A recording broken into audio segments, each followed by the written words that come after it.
Guys, legit nga pala talaga yung Graham bar na talagang mabenta siya. Kasi guys, isang araw pa lang sold out na kaagad yung ating Graham bar. At talagang binabalik-balikan siya ng mga bata, lalo na mura lang talaga siya. So, binibenta ko pala to guys ng 10 pesos only. And papakita ko sa inyo kung paano ko siya gawin.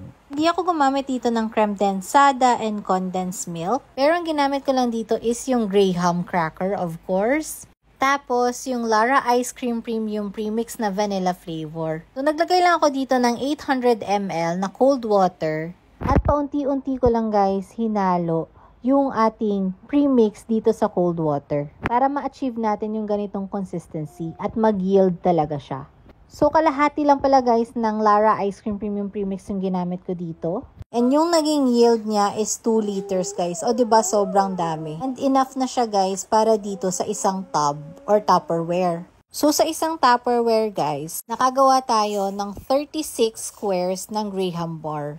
And yes, talagang pwedeng-pwede siya guys dito sa ating Lara Ice Cream Premium Premix. So per square lang yung benta ko dito guys para mas affordable sa mga bata. Kasi 10 pesos lang yung benta ko dito.